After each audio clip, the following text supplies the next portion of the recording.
Hello दोस्तों, जितने भी मेरे वीएलई भाई हैं और आम सिटीजन हैं उनके लिए एक बहुत बड़ी खुशखबरी है, क्योंकि एक मेगा जो प्रोजेक्ट है वो शुरू होने वाला है। गवर्नमेंट के द्वारा अनऑर्गेनाइज्ड वर्कर का जो डाटाबेस है वो तैयार करने वाले हैं। तो उसके अंतर्गत जो सीएससी है वो इनका पूरा डाटाबेस तैयार करेगी और ये पूरा काम जो है सीएससी वीएलई को मिलेगा। तो इस प्रकार से सीएससी वीएलई के लिए एक बहुत बड़ी खुशखबरी है, क्योंकि इन्हीं सभी सीएससी वीएलई को इस योजना के अंतर्गत कार्य करने का मौका दिया जाएगा और जितना भी डाटा तैयार किया जाएगा वो सीएससी वीएलई के द्वारा किया जाएगा। और जो आम सिटीजन है उनको असंगठित मजदूर के लिए एक आईडी कार्ड प्राप्त होगा, यानी कि उनको एक पहचान पत्र जारी किया जाएगा भारत सरकार के द्वारा, जिसके अंतर्गत वो विभिन्न प्रकार के लाभ जो असंगठित मजदूरों के लिए जारी किए जाते हैं उन सभी लाभों में वो हिस्सा ले पाएगा। यानी कि उनको जितने भी लाभ होंगे, जितनी भी योजनाएं लॉन्च की जाएंगी उनके अंतर्गत वो इसमें शामिल हो पाएंगे। तो दोस्तों, इसके लिए क्या पात्रता है, आप इसको ऑनलाइन कैसे अप्लाई करेंगे, किस तारीख को ये लॉन्च होगी, पूरी जानकारी मैं आपको इस वीडियो के माध्यम से देने वाला हूं। तो वीडियो में लास्ट तक बने रहे मेरे साथ, और अगर वीडियो अच्छा लगे तो वीडियो को लाइक और शेयर जरूर कर दे। ऐसी ही जानकारी आप लगातार अपने फोन पे चाहते हैं, जिन्होंने चैनल को सब्सक्राइब नहीं किया है वो चैनल को सब्सक्राइब जरूर कर लें। तो चलिए अब बात कर लेते हैं वीडियो के बारे में। दोस्तों, भारत सरकार ने जो नाई होते हैं, धोबी होते हैं, छोटे दुकानदार होते हैं, रिक्शा चालक, फड़ी वाले या फिर हाकर होते हैं, इनका सभी का जो डाटा है वो तैयार करने के लिए जिम्मेवारी जो है वो सीएससी को दी है और इसके लिए जो कार्य करेंगे वो सीएससी वीएलई करेंगे। 26 तारीख को इसकी लॉन्चिंग है, लेकिन उससे पहले शायद ये लॉन्च हो जाए। लेकिन अभी जो इसकी वेबसाइट है वो लॉन्च कर दी गई है। ये प्रॉपर तरीके से कार्य नहीं कर रही है। इस पे जाकर के अगर आप कार्य करना चाहें, ये प्रॉपर तरीके से कार्य नहीं कर रही है, लेकिन इसकी टेस्टिंग जो है वो शुरू हो चुकी है। आप इसमें रजिस्ट्रेशन कैसे करेंगे मैं आगे इसमें पूरा प्रोसेस आपको बताने वाला हूँ। जितने भी सिटीजन भाई सुन रहे हैं और अनऑर्गेनाइज्ड वर्कर श्रेणी में आते हैं वो सभी अपना रजिस्ट्रेशन करा लेंगे, जिससे उनको विभिन्न प्रकार के लाभ जो भारत सरकार द्वारा जारी किए जाते हैं वो उनको मिल पाएंगे। यानी कि लेबर डिपार्टमेंट की तरफ से जो भारत सरकार की तरफ से जो लाभ दिए जाते हैं उन लाभों में अगर हिस्सा लेना चाहते हैं तो इस योजना के अंतर्गत उनको रजिस्ट्रेशन करा लेना है, जिससे समय समय पर आने वाली योजनाओं का लाभ उनको बिना किसी देरी के मिल पाए। तो दोस्तों, इसके लिए आपको किस किस चीज की जरूरत होगी मैं आपको बता देता हूं। इसके अंदर सबसे ज्यादा आपको आधार कार्ड की जरूरत होगी। नंबर 2, आपको इसके अंतर्गत मोबाइल नंबर रजिस्ट्रेशन कराना है जो आपका परमानेंट नंबर हो और आधार कार्ड के साथ लिंक हो। यदि आपका आधार कार्ड लिंक नहीं है तो आपको घबराने की जरूरत नहीं है, आप जो अपना फिंगरप्रिंट है उससे भी रजिस्ट्रेशन करा पाएंगे।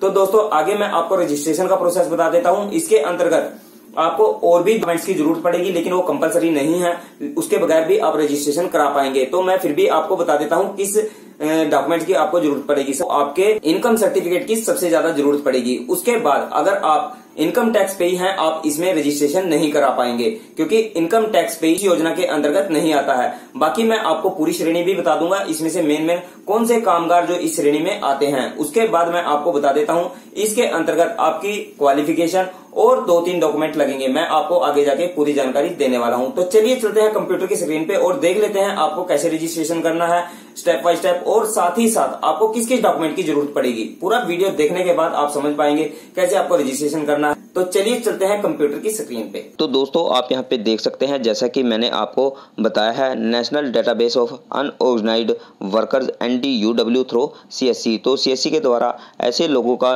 पंजीकरण किया जाना है जो अनऑर्गेनाइज्ड वर्कर श्रेणी से या फिर असंगठित क्षेत्र से जुड़े हुए हैं, उनका सभी का यहाँ पे पंजीकरण किया जाना है, जिससे कि जो डाटा है वो सही श्रम एवं रोजगार मंत्रालय के पास जा सके और इनकी जो डाटा है वो सही से गवर्नमेंट को पता लग सके, ताकि आने वाले समय में जितनी भी स्कीमें गवर्नमेंट के द्वारा लॉन्च की जाती हैं या योजनाएं बनाई जाती हैं उनका सही से इन लोगों तक पहुंचाया जा सके। तो दोस्तों, इसमें पंजीकरण के बाद जितनी भी सोशल सिक्योरिटी स्कीम्स हैं उनका लाभ इनको मिल पाएगा। तो दोस्तों, आगे हम बात कर लेते हैं इस कैटेगरी में कौन कौन से वर्कर आते हैं जो अनऑर्गेनाइज्ड वर्कर श्रेणी में गिने जाते हैं। तो इसमें दोस्तों आप यहाँ पे देख सकते हैं 43.7 करोड़ जो वर्कर हैं उनका डाटा यहाँ पे तैयार किया जाना है, जो पंजीकृत किया जाना है। तो ये बहुत बड़ा डाटा है। तो दोस्तों, आप यहाँ पे देख सकते हैं some example of unorganised worker. यहाँ पे कुछ एग्जाम्पल दिए गए हैं। स्मॉल फार्मर यानी कि जो छोटे किसान हैं, एग्रीकल्चर लेबर हैं जो खेती से जुड़ी हुई लेबर है, शेयर कॉपर जो कटाई बढ़ाई, और साल्ट वर्कर यानी कि जो नमक वगैरह के जो वर्कर होते हैं वो यहाँ पे पंजीकृत किए जाएंगे। इसमें बढ़ाई और वर्कर इन सॉ मिल्स, मिडवाइज जो कारखाने में कार्य करते हैं, जो नाई हैं, जो वेजिटेबल एंड फ्रूट वेंडर हैं, जो मतलब जो फ्रूट बेचते हैं या फिर जो सब्जी बेचते हैं, रिक्शा वाले हैं या ऑटो ड्राइवर हैं, वेवर्स हैं, लेदर का काम करते हैं यानी कि जो चमड़े का कार्य करते हैं, जो आमतौर पे जो कंस्ट्रक्शन का कार्य करते हैं, जो कारखाने में कार्य करते हैं, जो नाई हैं, जो वेजिटेबल एंड फ्रूट वेंडर हैं, जो फ्रूट बेचते हैं या फिर जो सब्जी बेचते हैं, रिक्शा वाले हैं या ऑटो ड्राइवर हैं, वेवर्स हैं, लेदर का काम करते हैं यानी कि जो चमड़े का कार्य करते हैं, जो आमतौर पे जो कंस्ट्रक्शन का कार्य करते हैं, उन सभी को इसमें शामिल किया गया है। और साथ ही आपको बता दूं इसमें कॉमन सर्विस सेंटर्स को भी शामिल किया गया है। बस आपको इतना ध्यान रखना है, जब भी आप रजिस्ट्रेशन करें तो ऐसे लोगों का रजिस्ट्रेशन करें जो इनकम टैक्स पे नहीं करते हों, उनकी जो इनकम है वो स्थायी तौर पे नहीं आती हो, यानी कि बैंक वगैरह में या स्थायी तौर पे नहीं आती हो, ऐसे लोगों का रजिस्ट्रेशन आप इसमें करेंगे। तो दोस्तों अब हम बात कर लेते हैं what is NDUW, national data unorganised worker क्या है और इसकी ज़रूरत क्यों है। मैं आपको बता देता हूं, मैंने पहले भी आपको बता दिया है। Ministry of labour and employment ने इसको क्रिएट करने के लिए जो डाटाबेस है वो अनऑर्गेनाइज्ड वर्कर का वो तैयार करने के लिए CSC को इसका वर्क दिया है, क्योंकि जो विभिन्न प्रकार के लाभ हैं वो इन लोगों तक नहीं पहुँच पाते हैं, या फिर जो अलग अलग से जो स्कीम बनाई जाती हैं, जो योजनाएँ निकाली जाती हैं, उनको सही डाटा इनका नहीं पता होता है। जैसे कि सोशल सिक्योरिटी स्कीम्स हैं उनमें भी इनको लाभ दिया जाना है। तो दोस्तों इसी प्रकार से मैं आपको बता देता हूं, जो प्रधानमंत्री सुरक्षा बीमा योजना है उसके अंतर्गत इनको 1 साल का जो लाभ है वो दिया जाएगा और का जो प्रीमियम है वो 1 साल के लिए हटा दिया जाएगा। तो दोस्तों आगे हम बात कर लेते हैं why to do registration in NDUW, इसमें रजिस्ट्रेशन की आवश्यकता क्यों है। तो मैं आपको पहले भी बता चुका हूं, जितनी भी सोशल सिक्योरिटी स्कीम्स हैं, जो वेलफेयर स्कीम्स हैं, उनमें सभी में इनको लाभ दिया जाना है। जितनी भी योजनाएं सरकार के द्वारा चलाई जाएंगी और इस योजना के अंतर्गत रजिस्टर्ड जितने भी परिवार होंगे या जितने भी लोग होंगे उनको सभी को इस योजना का लाभ दिया जाएगा। और विभिन्न प्रकार के जो काम हैं, जो स्किल हैं, जो कार्य हैं वो इनको दिए जाएंगे। जो योजनाएं गवर्नमेंट के द्वारा चलाई जाती हैं उनको सही प्रकार से इनका जो डाटा है वो गवर्नमेंट के पास नहीं है। तो जब आप रजिस्ट्रेशन करा लेते हैं उसके बाद सही डाटा गवर्नमेंट के पास चला जाता है और विभिन्न प्रकार की जितनी भी योजनाएं चलाई जाती हैं उनका जो डाटा होने के कारण उनके पास सीधे ही ये पहुंच जाएंगी, यानी कि जितनी भी योजनाएं हैं उनका लाभ सीधे ही जो अनऑर्गेनाइज्ड वर्कर होंगे उन तक पहुंच जाएगा। तो इस प्रकार से जो डाटा है वो तैयार किया जाएगा और इनको एक यूनिक नंबर दिया जाएगा जिसके माध्यम से गवर्नमेंट इनको सीधा ही लाभ पहुंचा पाएगी। तो इस प्रकार से जितनी भी स्कीमें होंगी या स्किल के जो वर्कर होंगे या जितने भी काम दिए जाएंगे, ऑक्यूपेशन होंगे, स्किल डेवलपमेंट का जितना भी कार्य होगा वो इसके माध्यम से अनऑर्गेनाइज्ड वर्कर को मिल पाएगा।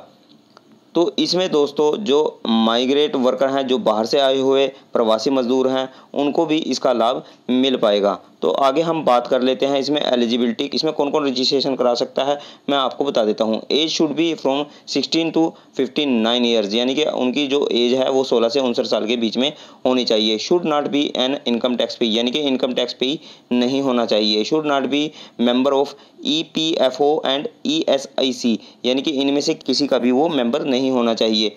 Must be working in unorganised worker category, यानी कि अनऑर्गेनाइज्ड वर्कर में वो शामिल होना चाहिए। अनऑर्गेनाइज्ड वर्कर में मैंने आपको ऊपर बता दिया है कि कौन कौन से जो वर्कर हैं वो शामिल होंगे। जो दूध बेचते हैं या फिर जो अपना कार्य करते हैं छोटा, वो सभी इसमें शामिल होंगे। वो इनकम टैक्स पे नहीं हो और उनका जो पेमेंट है वो किसी प्रकार से स्थायी तौर पे आता ना हो, यानी कि कोई उनकी पे स्थायी तौर पे नहीं आती हो। तो इस प्रकार से छोटे कार्य करने वाले जो वर्कर हैं वो लगभग अनऑर्गेनाइज्ड वर्कर में आएंगे। तो उसके बाद हम बात कर लेते हैं who all can not register in NDUW। तो मैं आपको बता चुका हूं जिनकी परमानेंट पे आती है, ये पे परमानेंट आती है और इनकम टैक्स पे ही हैं, तो इस प्रकार से वो रजिस्ट्रेशन नहीं करा पाएंगे। तो इसके बाद हम बात कर लेते हैं रिक्वायरमेंट ऑफ रजिस्ट्रेशन। इसके लिए आपको किस किस चीज़ की ज़रूरत होगी। मैंडेटरी जो है वो भी मैं आपको बता देता हूँ। इसमें मैंडेटरी EKYC यूजिंग आधार नंबर से आपकी होने वाली है, यानी कि आपको जो EKYC है, जो आपके आधार है, उसके वेरिफिकेशन के बाद ही आपका रजिस्ट्रेशन हो पाएगा। एक्टिव अकाउंट नंबर होना चाहिए आपका, एक्टिव मोबाइल नंबर होना चाहिए। और जो ऑप्शनल है वो भी मैं आपको बता देता हूँ। एजुकेशनल सर्टिफिकेट, यानी कि जो आपका एजुकेशन का जो सर्टिफिकेट रहेगा वो यहाँ पे ऑप्शनल है। Income certificate, occupation certificate, skill certificate, यदि आपने कोई कार्य करते हैं उसका स्किल आपके पास है तो उसका सर्टिफिकेट जो है वो भी आप लगा सकते हैं। ऑक्यूपेशन जो आप कार्य करते हैं उसका सर्टिफिकेट है वो भी आप लगा सकते हैं और इनकम का सर्टिफिकेट भी आप यहाँ पे लगा सकते हैं। रोल ऑफ CSC की बात कर ले तो यहाँ पे पे 43.7 करोड़ जो है अनऑर्गेनाइज वर्कर का रजिस्ट्रेशन किया जाना है CSC के द्वारा। और इसमें जो VLEs हैं उनको मैं बता देता हूँ, इसमें 20 रुपये पर VLEs को मिलने वाले हैं। उसमें 80:20 का जो रेशो है वो रहेगा। उसके बाद अगर आप अपडेशन करते हैं किसी भी अनऑर्गेनाइज वर्कर की, यानी कि जो कार्ड है, जो लेबर कार्ड है वो बनाया जाएगा, उसमें अगर आप कुछ भी अपडेशन करते हैं उसका आप 20 रुपया अलग से ले पाएंगे। जो बेनिफिशियरी रहेगा उससे आप 20 रुपये ले पाएंगे। तो दोस्तों आगे मैं आपको रजिस्ट्रेशन का प्रोसेस बता देता हूं कि आपको कैसे रजिस्ट्रेशन स्टेप बाय स्टेप करना है। तो दोस्तों रजिस्टर करने के लिए सबसे पहले आपको अपना ब्राउज़र ओपन करना है। उसमें आपको अपना डिजिटल सेवा पोर्टल लॉगिन कर लेना है। जो आपका ID पासवर्ड रहेगा वो डाल के आपको लॉगिन कर लेना है। लॉगिन करने के बाद यहाँ पे आपको सर्च करना है ई-श्रम। तो जैसे ही आप ई-श्रम लिख के सर्च करेंगे तो इस प्रकार से जो वेबसाइट है वो आपके सामने खुल के आ जाएगी। आपको जैसे ही क्लिक करेंगे तो इस प्रकार से वेबसाइट आपके सामने आ जाएगी। तो आप यहाँ पे देख सकते हैं आपको ई-श्रम लिखना है। उसके बाद आपको रजिस्टर न्यू UW पे क्लिक करना है। मैं यहाँ पे मेंशन कर देता हूँ, आप यहाँ पे देख सकते हैं, ये आपको क्लिक कर देना है। जैसे ही आप यहाँ पे क्लिक करेंगे, क्लिक करने के बाद जो न्यू पेज है वो खुल के आपके सामने इस प्रकार से आ जाएगा। आप यहाँ पे देख सकते हैं जो न्यू पेज है वो इस प्रकार से खुल के आपके सामने आ जाएगा।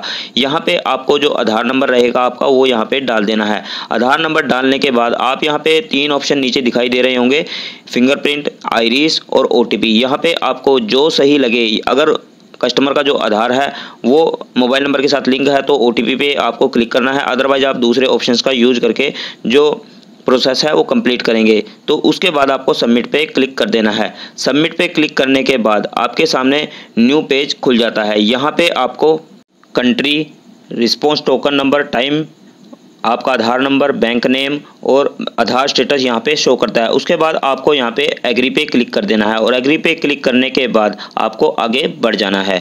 उसके बाद दोस्तों आपको अपनी जो पर्सनल इन्फॉर्मेशन है वो यहाँ पे फिल करनी है। उससे पहले मैं आपको एक चीज़ बता देता हूँ, यहाँ पे कुछ साइड में ऑप्शन आपको दिखाई दे रहे हैं। यहाँ पे जो ऑप्शन आप कंप्लीटली फिल कर देते हैं उसके बाद वो ग्रीन हो जाता है। उसके बाद जस्ट नीचे आप जो सेकंड ऑप्शन यहाँ पे देख रहे हैं ये ब्लू कलर में आपको दिखाई दे रहा है। जो इसके नीचे ऑप्शन हैं, जो अदर ऑप्शंस हैं, वो अभी पूरी तरह से हाईलाइट नहीं है। तो इस प्रकार से जैसे ही आप फिल करते चले जाएंगे तो वो ग्रीन होते चला जाएगा। और जो ऑप्शंस हैं, जो आपको डिटेल है वो फिल करनी है, उसमें आपको mobile number, alternate mobile number, email ID, marital status, father name, social category, इस प्रकार से जितने भी ऑप्शन हैं और स्टार मार्क हैं वो आपको फिल करने हैं। आपको एक बात और क्लियर कर देता हूँ, यहाँ पे जितने भी ऑप्शंस रहेंगे आपको कोई भी नहीं छोड़ना है। जितने भी ऑप्शंस हैं वो आपको कंप्लीटली फिल करने हैं। जैसा कि आप यहाँ पे देख रहे हैं अल्टरनेट मोबाइल नंबर पे स्टार मार्क नहीं है और साथ में ईमेल ID पे भी स्टार मार्क नहीं है। तो इस प्रकार से जितनी भी डिटेल है आपको फिल करनी है ताकि भविष्य में इन फ्यूचर जो कैंडिडेट रहेगा उसको किसी भी प्रकार की कोई समस्या ना आए। अगर उसका मोबाइल नंबर भी गुम हो जाए उसके बाद वो अल्टरनेट मोबाइल नंबर का यूज करके अपनी जो डिटेल है, जो प्रोफाइल है उसको ठीक कर पाए या फिर इसको डाउनलोड कर पाए या जितनी भी सेवाएँ हैं उनका यूज कर पाए। तो दोस्तों इस प्रकार से आपको जो पूरी डिटेल है आपको कहीं भी नहीं छोड़नी है। आपको कंप्लीटली जो फॉर्म है वो फिल करना है ताकि कोई भी कमी ना निकले। Mobile number, alternate mobile number, email ID, marital status, father name, social category, differently abled और नॉमिनी डिटेल। यहाँ पे आप देख रहे हैं ईमेल ID जो है वो कंपलसरी नहीं है, लेकिन आपको पूरी डिटेल फिल करनी है ताकि किसी प्रकार की आपके फॉर्म में कमी ना निकले। उसके बाद दोस्तों आपको यहाँ पे अपनी एड्रेस डिटेल फिल करनी है और यहाँ पे स्टेइंग एट करंट लोकेशन, जो आप यहाँ पे ऑप्शन देख रहे हैं, यहाँ पे आपको कितने दिन से आप यहाँ पे रह रहे हैं वो यहाँ पे चूज करके वो यहाँ पे आप डाल देंगे। जितने साल से आप यहाँ रह रहे हैं वो चूज करके डाल देंगे। उसके बाद माइग्रेंट वर्कर, अगर आप किसी बाहर राज्य से आए हैं और यहाँ पे कार्य कर रहे हैं, जहाँ पे भी कार्य कर रहे हैं और आप वहाँ पे प्रवासी मजदूर हैं, यहाँ पे येस या नो चूज कर लेंगे। उसके बाद चूज करने के बाद आप नेक्स्ट पेज पे चले जाएंगे। तो दोस्तों आप यहाँ पे देख रहे हैं, यहाँ पे आपको कैंडिडेट की एजुकेशन क्वालिफिकेशन डिटेल जो है वो डालनी है। यहाँ पे आपको जो क्वालिफिकेशन है वो कम्प्लीटली यहाँ पे फिल करनी है। जो मंथली इनकम स्लैब है यानी कि जो मंथली वो कमाता है वो यहाँ पे आपको डाल देना है। उसके बाद इनकम सर्टिफिकेट आपको यहाँ पे डालना है। यदि नहीं है तो आप उसको कहेंगे कि फ़ोटो मंगवा ले। फ़ोटो मंगवा के उसके बाद आपको 200 KB में इसको अपलोड कर देना है। उसके बाद नेक्स्ट जो पेज है यहाँ पे आपको एक्यूपेशन डालना है। तो एक्यूपेशन दोस्तों यहाँ पे जो भी उसका रहेगा, जैसे ही आप बॉक्स में क्लिक करेंगे उसके बाद यहाँ पे उसका एक्यूपेशन जो रहेगा वो आपको चूज करना है। चूज करके वो यहाँ पे आपको फिल कर देना है। फिल करने के बाद आपको वर्किंग एक्सपीरियंस यानी कि जितना जो एक्सपीरियंस रहेगा काम का वो यहाँ पे आपको पूछ करके वो यहाँ पे डाल देना है। आप एक बात यहाँ पे नोट करेंगे, यहाँ पे किसी प्रकार के एक्सपीरियंस की यहाँ पे आपको प्रूफ नहीं लगाना है, यानी कि सर्टिफिकेट वगैरह कोई अपलोड नहीं करना है। आप कस्टमर से या कैंडिडेट से पूछेंगे वही यहाँ पे आपको अपलोड कर देना है। तो यहाँ पे आपको एक चीज़ का ध्यान रखना है, जितने भी कैंडिडेट आपके पास रजिस्ट्रेशन करने आएंगे उनका क्रॉस चेक जरूर करें, यानी कि अगर उनके पास कोई डॉक्यूमेंट्स नहीं है तो आप उनसे इनकम सर्टिफिकेट जरूर मंगाएं। उसके बाद उनको क्रॉस चेक करें। क्रॉस चेक करने के बाद ही आप उसका रजिस्ट्रेशन करें। ऑक्यूपेशन सर्टिफिकेट आपको यहाँ पे अपलोड कर देना है यदि उनके पास है। और स्किल में आपको यहाँ पे जो उनकी स्किल रहेगी, जो वो कार्य करते हैं, यहाँ पे चूज करके वो यहाँ पे कंप्लीट कर देना है।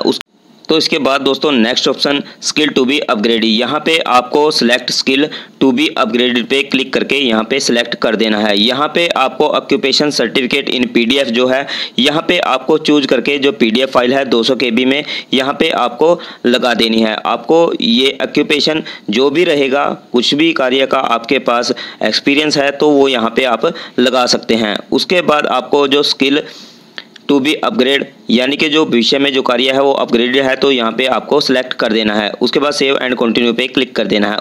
तो दोस्तों यहाँ पे नेक्स्ट पेज पे आपको बैंक अकाउंट की डिटेल फिल करनी है। आपको यहाँ जो बैंक की डिटेल है, जो आधार नंबर के साथ जो सीड रहेगी वो यहाँ पे ऑटोमेटिक ले लेगा। यदि आपका जो अकाउंट नंबर है किसी प्रकार की कोई समस्या आती है उसके बारे में आने वाले समय में पता लग जाएगा।